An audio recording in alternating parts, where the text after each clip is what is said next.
우리가 이번에 본질로 돌아가자라는 주제로 만나고 있는데요. 첫 번째 시간에는 복음이라는 본질을 우리가 살펴보았죠. 복음의 뜻은 뭐죠? 복된 소식.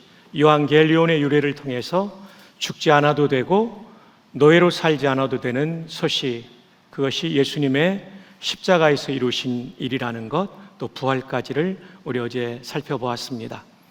그리고 우리는 복음에 합당한 삶을 살기 위해서 복음을 받아들여야 되고 구원을 의심하지 말고 확신해야 되고, 그리고 이 받은 은혜가 너무나 크기 때문에 헌신할 뿐 아니라 일생을 하나님과 동행하는 삶을 사는 게 매우 중요하죠.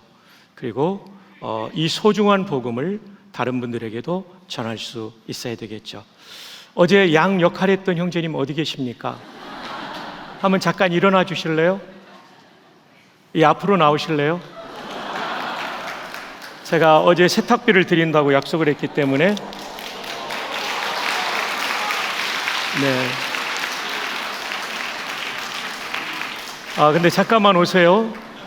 할아버지께서 스님이셨다고요?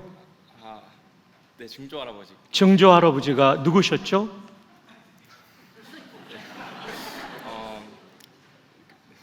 성철 스님이시. 성철 스님이셨답니다.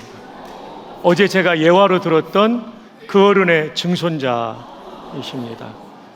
복음이 이렇게 또 흘러갑니다. 어제 너무 고마웠습니다. 네. 신학과 학생입니다.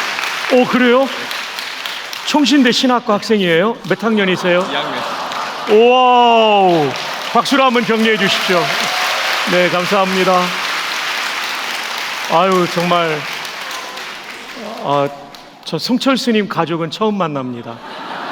그리고 우리 총신대 신학과 또 2학년이셔서 너무 감사하고요. 총장실에 오셔서 커피 한 잔 하십시오. 네, 너무 감사합니다. 정말 하나님의 놀라운 은혜입니다. 와, 정말 놀라운 은혜입니다. 그리고 어제 행정목사님께서 저한테 소식을 보내주셨어요. 그 형제님이 바로 성철 스님의 증손자라고 그래서 제가 깜짝 놀랐어요. 그래서 한번 제가 또 직접 확인하려고 여쭤보았고요. 또 세탁비를 드린다는 약속은 지켜야 되기 때문에 세탁비하고 커피 좀 드실 정도는 될 것 같습니다. 자, 이제 오늘은 그 우상숭배 문제를 다루려고 그래요. 우리하고는 좀 멀리 떨어져 있는 것 같죠? 우리는 불상에 절하는 사람도 아니고 바알 신을 이렇게 형상을 만들고 숭배하는 사람도 아닌데, 현대인의 우상이 있다는 걸 오늘 좀 나누는데요. 자, 이제 호세아에 대해서 PPT를 보면서 우리 함께 또 살펴보도록 하십시다. 부흥에 대한 말씀이 호세아서의 굉장히 중요한 주제죠. 호세아는 남북으로 분열된 이후에 북이스라엘의 선지자입니다. 엘리야 같은 사람들, 엘리사 이런 분들이죠. 이것은 저의 스승이신 또 우리 담임 목사님의 스승이신 김희보 박사님, 저는 이분 때문에 구약을 보는 눈을 얻게 돼서 너무 감사하죠. 아가서도 이분 때문에 뚫리더라고요. 북이스라엘 선지자이지만 호세아 1장 1절에는 이 북이스라엘의 선지자를 소개할 때 북이스라엘 왕에 앞서 남유다의 왕들을 소개합니다. 아하스를 왜 하이라이트 했는지는 좀 이따 말씀드리죠. 왜냐하면 다윗 왕 계통을 정통으로 생각하는, 사실상 정신은 남유다의 선지자니까. 제 얘기가 아니라 김희보 박사님의 해석입니다. 호세아가 살았던 시대는 최고의 번영기간이죠. 여로보암 2세, 강력했던 경제적, 군사적, 마치 대한민국이 지금 세계 경제 7위국이라고 이렇게 방송을 통해 들었는데, 어쩌면 우리 시대가 여로보암 2세와 같죠. 부강해졌지만 교회 안에 뿌리 깊게 침투해 있는 우상의 문제를 우리는 느끼고, 그것 때문에 한국교회가 위기죠. 사실은 교회의 위기는 다른 데서 오는 것이 아니라 교회 안에 있는 우상 숭배 때문이죠. 성도들, 목회자들 삶에 있는 우상이죠. 결국 북이스라엘이 아수르에게 멸망당하는데 남유다 아하스 왕 때, 히스기야 아버지 때 망하죠. 그래서 아하스의 이름의 하이라이트를 했던 거죠. 호세아는 이렇게 타락하고 소망 없는 하나님의 백성에게 부흥이 어떻게 일어나는지를 보여주는 성경입니다. 부흥을 이해하기 위해서는 호세아에게 주신 사명부터 살펴보아야 합니다. 1장 2절 함께 한번 읽어주십시오. 여호와께서 처음 호세아에게 말씀하실 때 여호와께서 호세아에게 이르시되 너는 가서 음란한 여자를 맞이하여 음란한 자식들을 낳아라. 이 나라가 여호와를 떠나 크게 음란함이니라. 메시지 전달 방식이 담임 목사님이나 저처럼 또 부목사님들처럼 이렇게 언어로 전달하는 것도 있었지만 호세아는 삶으로 전달했어요. 이스라엘의 우상숭배, 영적 간음을 고발하기 위하여 호세아가 음란한 여자랑 사는 거죠. 그래서 호세아가 하나님의 입장에 서서 이 백성이 얼마나 음란한지를 몸으로 겪으면서 메시지를 전한, 한 사람의 남자로는 좀 비극적이죠. 그래서 이제 디블라임의 딸 고멜을 맞이했어요. 근데 고멜이라는 이름을 통해서 그가 어떤 여성인지 알 수 있는데, 불륜의 관계로 선지자의 아내가 새 아이를 낳죠. 이스라엘 로하마. 로하마는 긍휼인데 로는 히브리 말에 없다, 아니다라는 뜻이에요. 긍휼을 베풀지 않겠다는 거예요. 너무 타락해서. 로암미, 암은 백성인데 암미 하면 나의 백성인데 로가 붙으니까 내 백성 아니다 이스라엘. 이 정도로 타락했다는 거죠. 고멜이란 이름에 그녀의 삶이 나타나 있어요. 김일보 박사님 책에 보면 고멜이란 단어는 끝 또는 완전히 끝까지 가다. 무슨 뜻이냐면 더 이상 추락할 수 없을 만큼 타락했다는 거죠. 그런데 이 고멜의 모습은 사실 북이스라엘 성도들의 영적 모습인 것을 고발하고 계시는 거죠. 그래서 호세아서는 음란한 호세아의 아내 고멜의 삶을 통해 북이스라엘 성도들의 영적 음란을 고발하고 있는 성경이죠. 영적 음란은 제가 앞부분에 말한 것처럼 우상숭배를 말합니다. 우상숭배는 오늘 우리의 문제이기도 합니다. 여러분은 나는 우상숭배하지 않는다고 생각할지 모릅니다. 정말 그럴까요? 이 책을 통해서 우리는 성경에 우상숭배가 우리에게도 있다는 것을 알게 되죠. 카일 아이들만은 굉장히 교회의 실상을 아주 날카롭게 파악하고 설교하는 미국 목사님인데, 거짓 신들의 전쟁이라는 책에 이런 내용이 나와요. 현대인에게 9개의 우상이 있다는 거죠. 이 시대의 바알과 아세라가 무엇인지, 몰록이 무엇인지를 오늘의 언어로 9개로 풀어준 것입니다. 첫 번째가 음식의 신입니다. 하나님보다도 음식을 더 중요하게 여기죠. 그래서 이 사람 스마트폰이나 수첩에는 맛집의 리스트가 쫙 나오죠. 이분이 주로 보는 것은 텔레비전의 먹방을 주로 보죠. 그리고 이분은 반드시 다음에 갈 맛집을 기억하고 있고 가서 뭐를 먹을지 메뉴를 선정한 사람, 한번 손들어 보세요. 이분이 음식의 신을 우상으로 섬기고 있는데 남서울교회 성도들은 그런 분은 없는 것 같아요.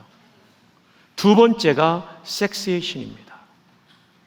내 배우자가 아닌 사람과의 성관계를 맺은 사람은 이미 우상 숭배하는 사람이라는 거예요. 여기에다가 인터넷 음란물에 중독되었거나 즐겨 보는 사람도 우상 숭배자입니다.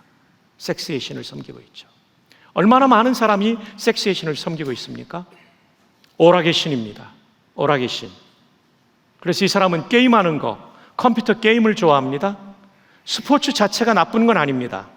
그러나 성경은 한 줄도 읽지 않지만 야구 선수의 타율을 줄줄이 외우는 사람, 예배는 빠져도 어떤 좋아하는 축구 선수의 해외 축구 경기를 보기 위해서 새벽 1시에 일어나서 그 경기를 보는 사람, 네, 오락의 신이죠.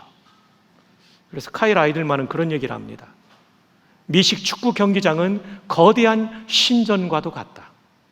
수많은 사람들이 미식 축구를 열광하며 그 경기장으로 경배하기 위해 몰려가고 있다. 우리에게도 이런 모습이 있을 수 있죠. 또 다른 스포츠로. 그게 또 다른 형태의 모습으로 나타날 수 있죠. 네 번째로는 성공의 신입니다. 우리의 삶의 이유는 성공이 아니라 하나님을 사랑하고 이웃을 사랑하는 것인데, 하나님 사랑을 제쳐두고 이웃 사랑을 짓밟으면서 성공을 향해서 집중하고 있다면 이 사람의 우상은 성공이라는 우상이라는 거죠. 많은 현대인이 성공의 신을 섬기고 있죠. 다섯 번째는 돈의 신입니다. 이분의 가치 판단의 최고의 기준은 돈입니다. 돈이 되면 하고 돈이 안 되면 안 하고, 돈을 손해볼 것 같으면 아무것도 안 하는, 이 사람은 돈이 하나님의 위치에 올라가 있는 우상 숭배자이죠. 성취의 신입니다. 남들보다 좀 더 잘한다라는 소리를 듣기 위하여 거기에만 집중하고 있다면 하나님 사랑, 이웃 사랑을 잊어버린 우상 숭배자가 되는 거죠. 트로피를 많이 받기를 추구하는 것, 그리고 연봉이 올라가는 것에 승진의 최고의 가치를 둔다면 그 사람은 성취의 신, 성공의 신과 비슷하지만 성취의 신에 빠져 있는 거죠. 일곱 번째는 로맨스의 신입니다. 우리말로 번역하면 연애 감정의 신입니다. 내 배우자가 아닌데 어떤 이성에게 마음을 빼앗기고 있는 상태.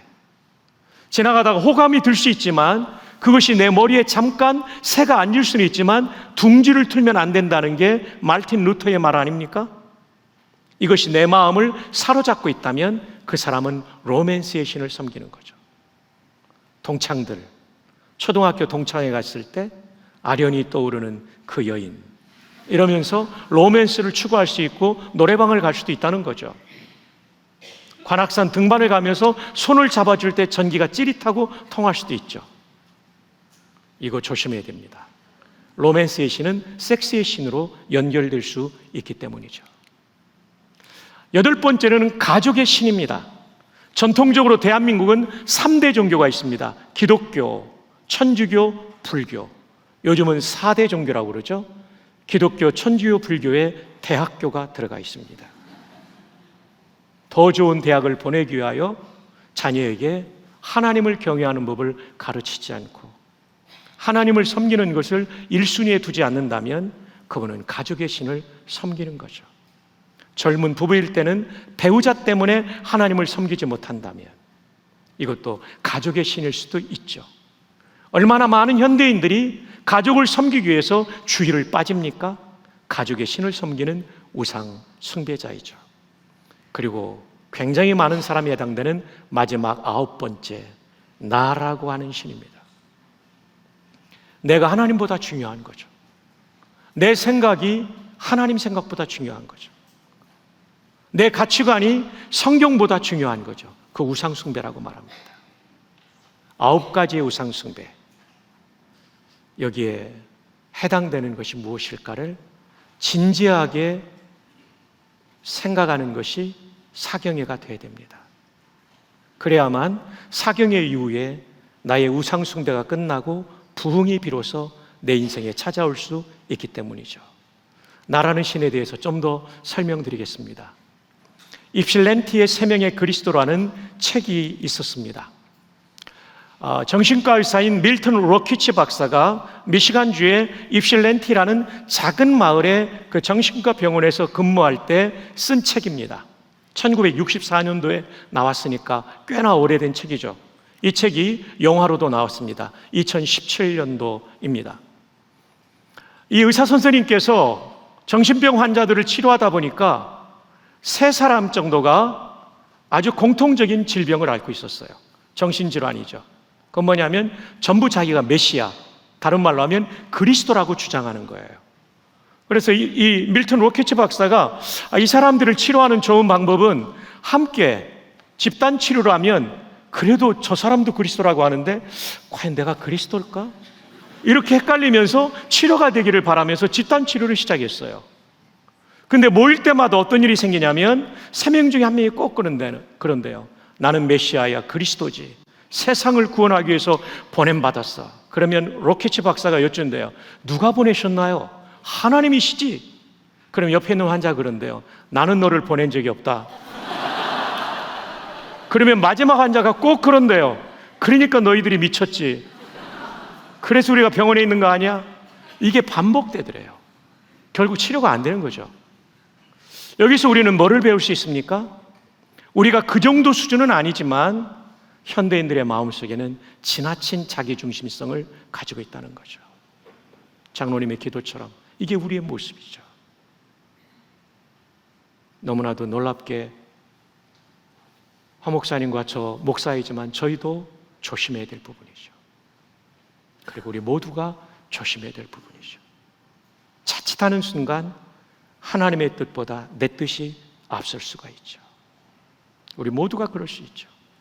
나라는 우상 숭배가 현대인에게 가장 많은 것 같아요. 그래서 한번 타임지의 그 커버 스토리의 제목이 Me Generation, 나밖에 모르는 세대라는 커버 스토리 주제가 나오지 않았습니까? 어떻습니까, 여러분은? 나라는 우상을 섬기고 계시지는 않습니까? 자, 이런 9가지 우상을 소개해드렸는데 한두 개씩은 웬만하면 해당이 될 거예요. 그렇기 때문에 우리가 어쩌면 영적 부흥을 경험하지 못하고 있는 것일 수 있죠. 카일 아이들만은 이런 얘기를 합니다. 우상 숭배는 많은 죄 가운데서 하나가 아니다. 오히려 그것은 다른 모든 죄를 낳는 큰 죄이다. 우상 숭배가 뿌리라는 거예요. 하나님을 최고로 높여드려야 되는데 하나님 외에 높이는 것이 있으면 내가 짓는 모든 죄가 거기서부터 나오는 거예요. 여러분 한번 생각해 보십시오. 음식을 그렇게 생각하는 사람 반드시 하나님을 제대로 경배할 수 없죠. 섹스 말할 것도 없고요. 오락 마찬가지죠. 성공, 돈, 성취, 로맨스, 가족, 나라는 신 섬기면요 우리의 신앙은 무너져 내리는 거죠. 호세아 시대뿐만 아니라 우리의 시대에도 우상 숭배가 있다는 거, 그리고 내가 우상 숭배자일 수 있다는 경각심을 가질 때 성령께서 우리 안에 거하시는 성전된 삶, 성전 안에 부어주시는 임재 부흥을 경험할 수 있는 거죠.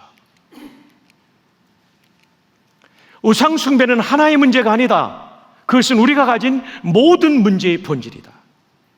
그러니까 오늘 우리가 9개로 살펴본 현대의 우상을 가볍게 여기시면 안 된다는 거예요. 이게 모든 문제의 본질이라는 거예요. 그래서 지금 본질로 돌아가자는 건데 신앙의 본질을 회복하기 위해서는 문제의 본질인 우상 문제를 해결해야 되는 거죠.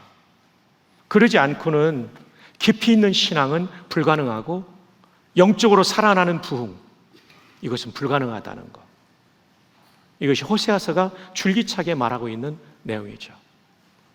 북이스라엘은 국력이 약해서 망한 게 아니고요 우상 숭배 때문에 망한 거예요. 그러다 보니까 더 강한 아수르에게 망하긴 했지만 뿌리는 그거라는 거예요. 한국교회가 지금 건물이 부족합니까? 아니에요. 지난 140년 동안에 이렇게 좋은 시설을 가진 한국교회는 없었습니다. 총신 캠퍼스가 65년도 만들어질 때 정말 열악했습니다. 양지에 가면 정말 세계 어느 나라 세미너리 가도 못 보는 캠퍼스예요. 시설의 문제가 아니라는 거죠. 마음의 문제라는 거죠. 내면 세계의 우상 숭배가 해결되지 않으면 안 되죠. 6장 10절 함께 읽어볼까요? 시작. 내가 이스라엘 집에서 가증한 일을 보았나니 거기서 에브라임은 음행하였고 이스라엘은 더럽혀졌느니라. 에브라임은 여러분 잘 아시는 대로 북이스라엘의 가장 큰 지파예요. 그래서 에브라임만 나와도 북이스라엘을 대변하는 지파니까요 이게 지금 반복법이에요. 에브라임 음행하였고 이스라엘은 더럽혀졌다. 이스라엘이 지금 영적으로 우상 숭배하고 있다는 지적이죠. 그렇다면 이스라엘이 다시 살려면, 다시 붙자에 살할 자, 부흥하려면, 흥하릉 자, 부흥하려면 어떻게 해야 됩니까? 우리도 부흥하려면 어떻게 해야 됩니까? 오늘 성경을 통해서 우리 함께 배워야 되죠. 첫 번째, 여호와께 돌아가는 것입니다. 자, 1절 함께 읽어요. 시작. 오라, 우리가 여호와께로 돌아가자. 여호와께서 우리를 찢으셨으나 더러 낫게 하실 것이요 우리를 치셨으나 싸매어 주실 것임이라. 돌아가면 낫게 하시고 싸매어 주시는 회복과 부흥을 주신다라고 말해주고 있죠. 여기서 돌아간다는 히브리 단어가 너무 중요하더라고요. 제가 연구해 보니까요, 돌아가다라는 히브리 단어는 슈브인데요, 구약 성경에 굉장히 많이 나와요. 너 흙에서 나왔으니 흙으로 돌아갈지라. 이게 슈브예요. 오늘 장로님 기도하실 때 시편 23편에 우리 영혼을 소생시켜 달라고 했죠. 그 소생시키다가 슈브예요. 슈브예요. 거기서는 회복의 의미, 부흥의 의미가 있는데 좀 이따 나옵니다. 그런데 여러분, 돌아가다에 굉장히 중요한 의미가 회개하다가 있습니다. 우리가 하나님께 돌아간다고 해서 예배당에 나오면 된다, 이 정도가 아니라는 거예요. 하나님께 마음을 찢으면서 회개하고 우상숭배 잘못했다라고 고백하고 이제 내 삶을 고치겠다고 결단하고 행동하는 거죠. 우리가 살 길은요, 회개하는 겁니다. 슈브하는 겁니다. 이게 부흥의 가장 중요한 전제 조건이 되는 거죠. 그렇다면 우리가 돌아갈 대상은 누구이십니까? 우리가 회개 기도를 드릴 대상은 누구이십니까? 여호와라고 나오고 있어요. 여호와. 여러분, 이것은 중간고사에 나올 수 있는 중요한 내용이 되겠습니다.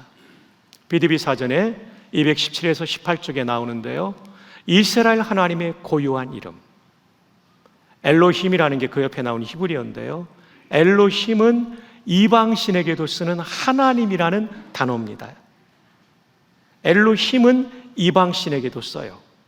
여호와는 우리가 믿는 하나님께만 쓰는 프로퍼 네임이에요.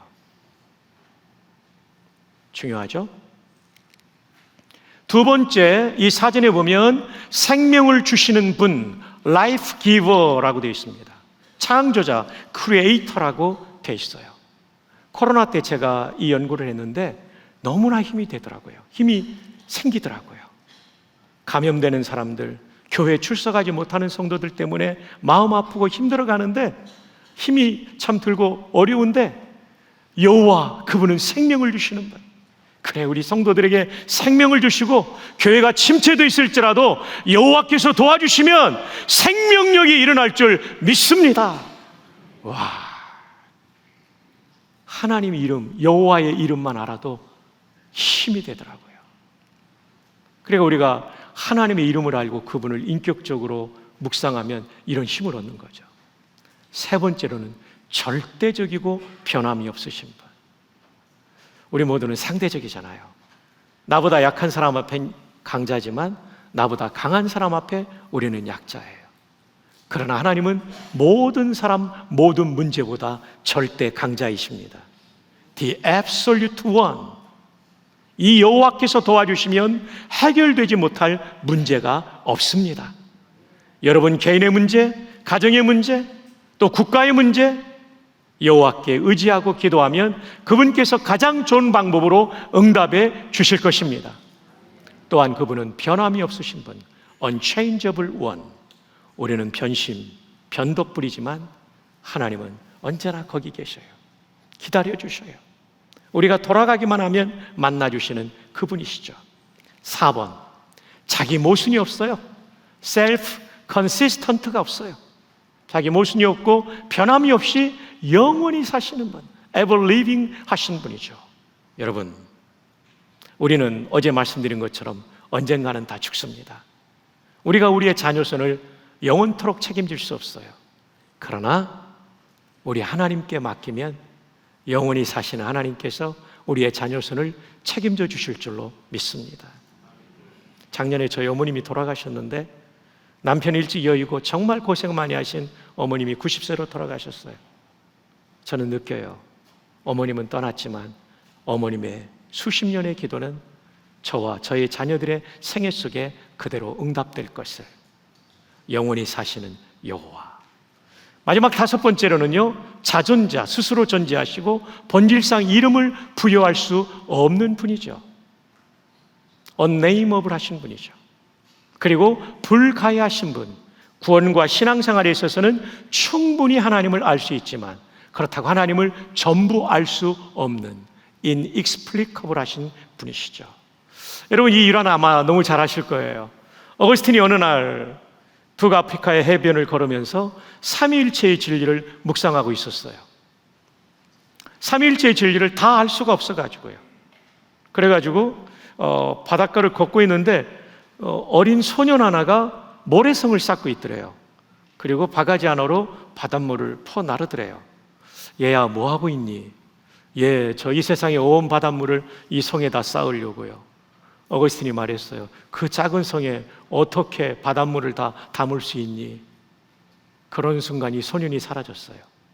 그리고 나서 어거스틴이 깨달아요. 내 작은 머릿속에 하나님에 대한 진리를 다 담으려고 하는 어리석음을 저 아이처럼 내가 범하고 있구나. 그래서 유명한 말이 나오죠. 칼빈에게 계승되는 성경이 말하는 데까지 가고 성경이 멈추는데 멈춘다. 이것이 우리 개혁신학의 가장 중요한 원리이죠. 자, 여러분, 여호와, 우리가 돌아갈 대상이신 분 여호와, 우리가 회개의 기도를 드려야 할 대상이신 분 여호와, 그분은 어떤 분이냐면 죽어있는 사람도 살리는 생명을 주시는 분입니다. 우리가 진정으로 그분께 나아가 우상 숭배를 회개하고 하나님께 살려달라고 부르짖으면 하나님은 우리의 인생에 영적 생명을 부어주실 줄로 믿습니다.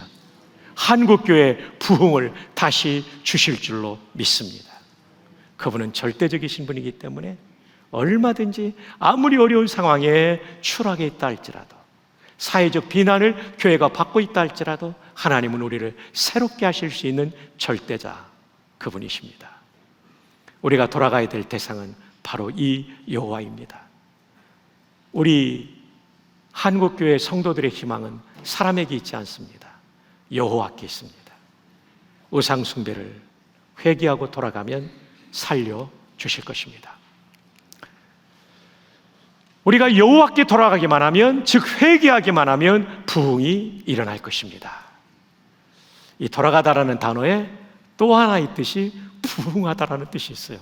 놀랍죠? 이게 사전에 나오는 뜻이에요. 사전에 나오는 뜻이에요.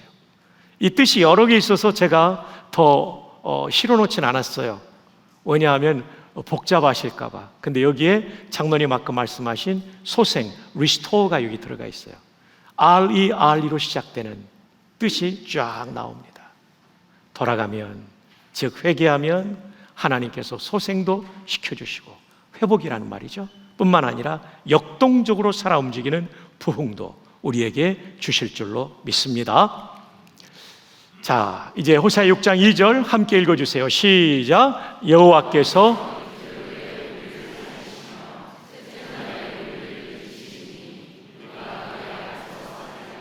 여호와께서, 우리가 돌아간다는 말씀이 1절이잖아요. 돌아가게 되면 이틀 후에 우리를 살리시며, 죽은 지 이틀이 지난 사람이 살아난다는 뜻이에요. 불가능한 부흥이 가능하게 된다는 거예요. 셋째 날에 우리를 일으키시리니, 이 일으킨다는 단어는 구약 성경의 헬라어 번역 70인역에 보면 예수님의 부활을 가리킬 때 사용된 동사예요. 3일 만에 예수 그리스도의 부활을 말하는 것처럼 이렇게 표현하고 있는 거죠. 죽고, 철저히 죽고 소망이 없는 그분을 살리셨던 하나님의, 여호와의 그 생명의 능력이 오늘 우리에게도 찾아오고 한국교회도 찾아오게 되는 겁니다. 그러니까 여호와께 돌아가는 것, 회개하는 것이 얼마나 중요한지를 우리에게 가르쳐 주죠. 자, 지금까지 말씀드린 부흥의 조건은 여호와께 돌아가는 것입니다. 그럼 두 번째는 무엇일까요? 여호와를 힘써 알아야 부흥이 일어난다라고 말합니다. 3절 함께 읽어요. 시작. 그러므로 우리가 여호와를 알자, 힘써 여호와를 알자. 그의 나타나심은 새벽빛같이 어김없나니 비와 같이 땅을 적시는 늦은 비와 같이 우리에게 임하시리라 하니라. 알자, 힘써 여호와를 알자. 여기서 안다는 게 뭔가? 이 책이 정말 고전처럼 저희 대학생 때도 읽었던 책이죠. 하나님을 아는 지식이라는 책이죠. 여기에서는 하나님에 대해서 아는 것과 하나님을 아는 것을 구별하고 있습니다. 하나님에 대해서 아는 것은 knowing about 것입니다. 이것은요, 하나님과의 개인적인 인격적인 교제 없이 지식적으로만 하나님을 아는 것, 성경 이해하고 암송하고 가르치고 여기서 끝나는 게 하나님에 대해서 아는 것, about 것이죠. 다른 하나는 정말 좋은 것인데요, 이렇게 하나님을 알아야 되는데요, 그게 뭐냐면 하나님을 아는 것, knowing God. 이것은 하나님과의 개인적인 교제를 통하여 하나님이 어떤 분이신지를 내가 인격적으로 경험하는 겁니다. 신학에서 인격적이라는 얘기는 성품이 좋다는 뜻이 아니에요. 지식과 감정과 의지를 가진 존재를 인격적 존재라고 말합니다. 하나님이 인격적이시고 우리가 인격적이에요. 하나님을 제대로 알려면 인격적으로 알아가야 돼요. 첫 번째로는 지식적으로 알아가야 돼요. 두 번째로는 감정적으로 알아가야 돼요. 말씀을 묵상하고 담임 목사님 말씀을 듣고 여러분이 개인적으로 묵상하고 그럴 때 내 마음속에 하나님의 은혜에 대한 감사의 마음이 일어나는 게 감정적인 요소예요. 그리고 그 하나님에 대한 사랑의 마음이 일어나는 게 감정적인 요소예요. 그리고 기도할 때 그 하나님이 베푸신 은혜 앞에 너무 고맙고 감사하고 그분을 사랑하는 고백을 드릴 때 우리가 경험하는 그 감정적인 요소가 알아가는 것의 두 번째 내용이죠. 뿐만 아니라 찬양할 때 오늘도 찬양하면서 우리는 정말 그 하나님의 사랑을 경험하고 우리도 고맙습니다, 감사합니다, 사랑합니다 이런 감정을 가지죠. 이게 바로 인격적 신앙의 두 번째 요소입니다. 세 번째 요소는 뭐냐면 의지적인 요소입니다. 지식과 감정을 통해서 내 마음에 주신 하나님의 뜻을 따라 내 의지를 꺾고 순종, 복종하며 하나님의 뜻을 행하는 데까지 나아가는 것. 이 세 가지가 다 있을 때 인격적인 신앙이라고 하는 거죠. 인격적 신앙을 가진 사람은 절대로 우상 숭배에 빠질 수 없습니다. 지식적 신앙을 가진 사람은 빠질 수 있어요. 근데 인격적 신앙을 가진 사람은 일단 지식을 넘어서서 마음에 감사와 사랑의 마음이 있으니까 우상에게 고개 숙이지 못해요. 그리고 의지적으로 하나님 기뻐하는 것을 선택하니까 우상 숭배에 빠지지 않게 되는 거죠. 그래서 인격적 신앙을 가지라고 우상 숭배자들에게 말하고 있는 거죠. 여호와를 알자.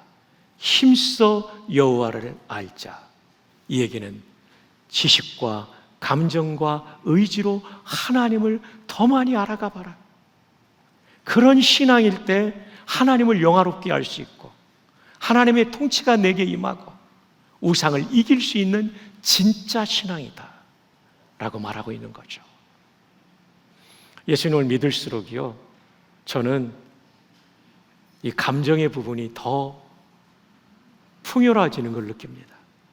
주님에 대한 감사의 마음과 사랑의 마음과 62세인데도 눈물이 나고 그러잖아요. 이 사나이 62세에 눈물 나기 쉽지 않은데 너무 감사해요. 신대원에서 이번에 개강 예배 때 성찬하는데 얼마나 하나님이 제 마음을 감동시켜 주시는지요. 과거에는 굉장히 차갑기만 했던 제 마음이 더 따뜻해졌어요. 하나님을 알아가면서. 그리고 여전히 잘못하는 부분이 있지만 과거보다는 더 순종하는 사람이 된 거죠. 여전히 저도 부족하지만요. 그러면 생기는 현상이 뭔지 압니까? 마귀가 나를 우상 숭배하려는 유혹을 이길 수 있는 힘이 생기는 거죠. 그래서 호세아 선지자가 여호와를 알자. 힘써 여호와를 알자. 그래야 부흥이 임한다는 거죠. 자, 계속해서 보실까요? 자, 인격적 신앙 제가 다 설명드린 내용입니다.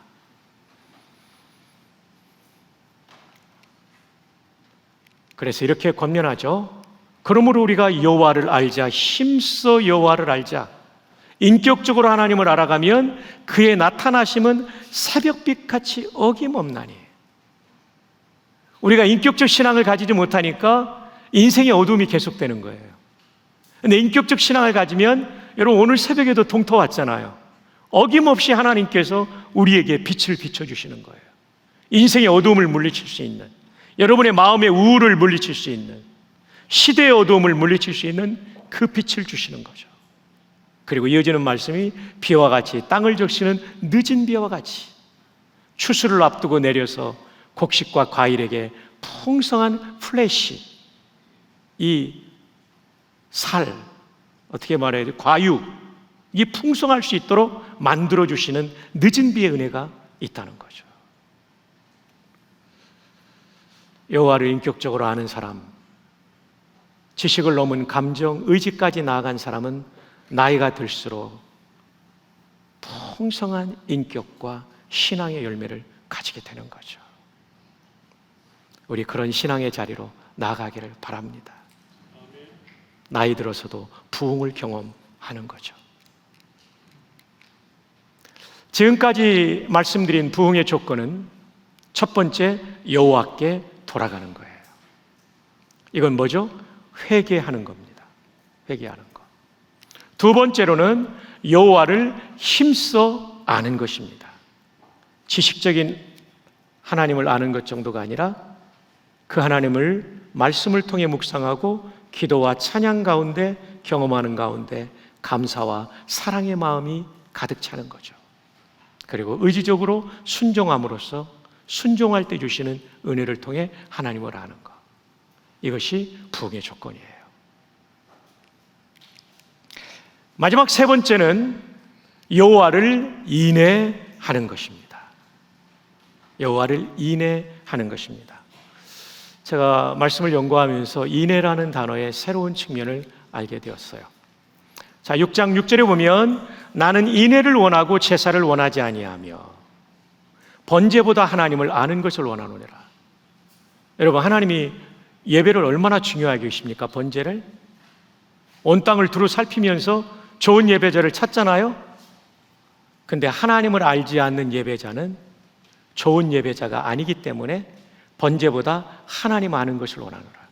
지식적으로뿐 아니라 감정적으로도 하나님께 감사하고 사랑하는 마음, 의지적으로 순종하는 그 사람, 그 한 사람을 번제보다 더 원한다는 거죠.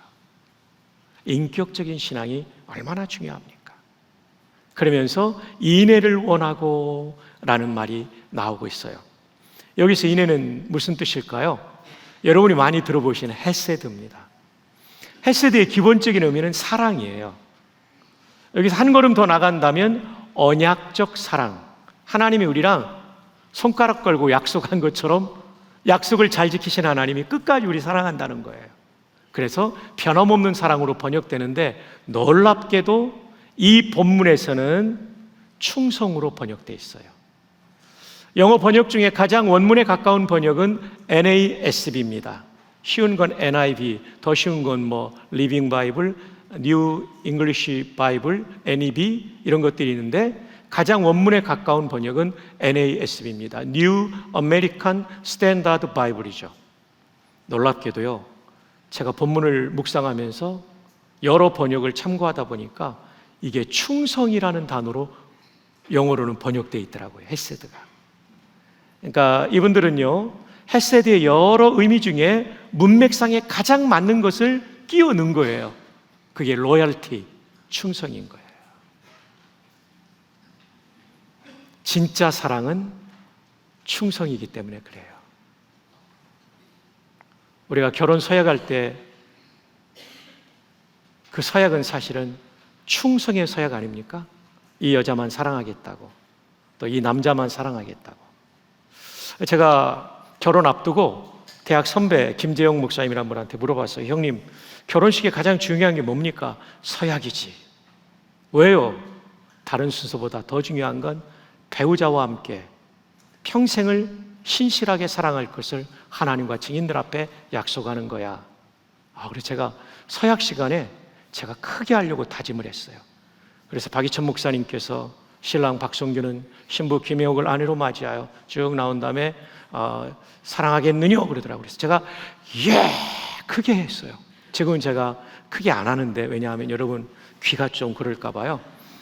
크게 했더니요, 그때까지 신랑이 서약 때 예를 그렇게 크게 한 사람이 없어가지고 내수동교에 참석했던 하객들이 다 웃어버렸어요.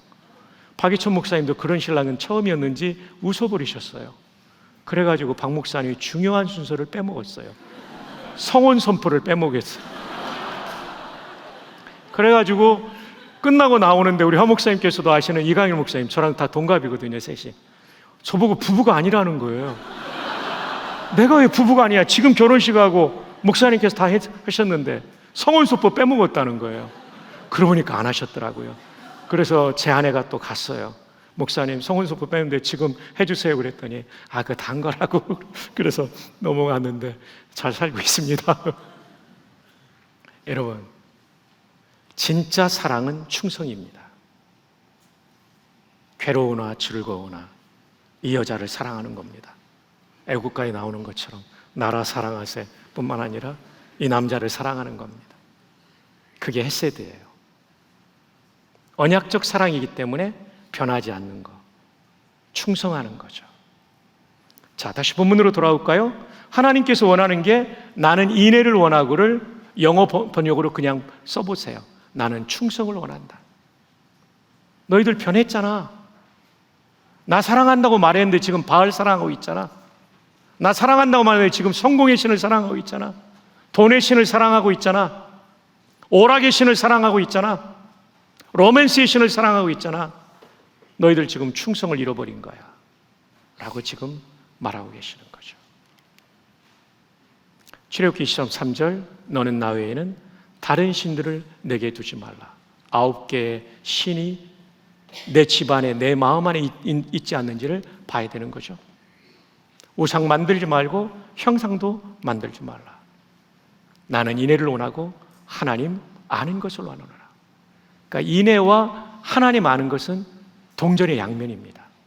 정말 인격적인 신앙을 가지면 하나님에 대한 사랑의 충성을 할 수 있는 거죠. 이 같이 가는 거죠. 그런데 또 하나의 포인트 대지로 나눈 것은 사랑의 충성을 강조하기 위해서 나누었고 또 본문이 그렇게 말씀하기 때문이죠. 에베소 6장 24절에 교회론의 마지막 구절입니다. 이게 맨 마지막 절이에요. 에베소서에 우리 주 예수 그리스도를 변함없이 사랑하는 모든 자에게 은혜가 있을지어다. 여러분, 우리 모두 죽는 날까지 충성, 사랑의 충성을 여호와께 바칠 수 있기를 주님의 이름으로 축복합니다. 그 어느 것도 1순위일 수 없어요. 여호와 하나님만이 우리의 사랑의 1순위가 꼭 될 수만 있다면 우리의 삶에 진정한 부흥이 일어나게 될 것입니다. 어제 소개했던 생명의 양식, 이 내용을 앞부분까지 오늘은 번역을 해드리겠습니다. 파니스 안젤리쿠스, 천사로부터 온 빵, 피트, 되게 하다, 비컴의 뜻입니다. 파니스 호미눔, 되게 했다. 뭐가 되겠냐면 파니스, 빵이 되게 했다. 어떤 빵이냐면 호미눔, 사람들의 또는 사람들을. 그러니까 예수 그리스도가 사람들을 위한 빵이 되셨다. 빵이 입안에 부서지듯 십자가에서 부서져 주셔서 사람들을 살리는 영생을 주셨다는 뜻이에요. 닷, 하다, 되게 하다 이런 뜻입니다. 파니스 찰리쿠스, 하늘의 빵이 하나님으로부터 내려오셨잖아요. 피구리스, 상징이에요. 상징. 상징을 때르미눔, 다트 때르미눔, 종식시킨다. 그렇습니다. 예수님이 오시기 전까지는 메시아에 대한 상징이 무성했습니다. 창세기 3장에 가죽옷이 그랬고 출애굽기 12장에 대문에 발랐던 양의 피가 그랬고 레위기에 나오는 수많은 제사가 그랬고 이사야에 나오는 고난받는 여호와의 종이 그랬고 다 피구리스, 상징이었습니다. 근데 예수 그리스도께서 오셔서 십자가에 죽으시고 부활하심으로 그 모든 상징이 끝나버리고 구원의 실체이신 예수님의 사역이 드러나고 종결된 것입니다. 놀라운 가사죠. 하늘의 빵이 상징을 종식시키신다. 그리고 어제 보았던 내용입니다. 오 레스 미라빌리스, 오 얼마나 놀라운 일인가. 만두카트 도미눔, 그가 주님을 먹는도다. 바우페루 세르부스, 가난하고 가난한 종 에트, 그리고 후밀리스, 가로 열고 세르부스는 생략된 것으로 보죠. 비천한 종이. 빠우페르 세르부스 엣 후밀리스, 한 번 더 반복되는 게 1절의 끝이죠. 여러분, 저는 정말 이 가사를 다시 묵상해도 너무나 감동이 돼요. 나같이 미천한 죄인을 위하여 창조주가 빵처럼 부서지신 십자가의 희생은 정말 놀라운 희생이죠. 그 은혜는 너무나 큰 것이죠. 일생을 다 바쳐도 갚을 길이 없는 은혜인 것이죠. 우리 모두 우상에게 마음을 빼앗기지 말고 충성스러운 사랑으로 그 하나님을 사랑하는 우리가 될 수 있기를 축복합니다. 말씀을 맺습니다. 우리 평생의 소원이 부흥인데 부흥은 과연 가능한 것일까? 부흥을 가로막고 있는 장애물들은 무엇일까? 왜 나는 영적 부흥을 경험하지 못하고 있을까? 이런 숱한 물음에 대한 답을 오늘 우리가 찾았어요. 첫 번째, 여호와께 돌아가지 않기 때문에 부흥이 없습니다. 진짜 가슴을 찢는 통렬한 나의 우상을 깨뜨리며 드리는 회개가 오늘 밤 우리에게 꼭 있기를 바랍니다. 두 번째, 여호와를 힘써 하는 거예요. 머리로만 알지 않고 내 감정까지도 그분에 대한 감사와 사랑의 감정이 일어나는 거죠. 그리고 의지적으로 그분이 주신 감동을 따라 순종하는 거죠. 거기에 부흥이 있어요. 마지막으로는 여호와를 인내하는 것입니다. 사랑하되 변덕 부리지 않고 사랑하는 거예요. 충성스럽게 그분께 올인하고 그분을 내 사랑의 일본으로 삼는 것. 그럴 때 하나님께서 우리의 영혼을 부흥시켜 주시고 영혼의 부흥은 인생의 부흥으로 이어지고 여러분 한 분 한 분의 부흥은 가정의 부흥으로, 교회의 부흥으로, 한국교회의 부흥으로 이루어질 것입니다. 그 은혜가 오늘 밤 출발되기를 주님의 이름으로 축복합니다.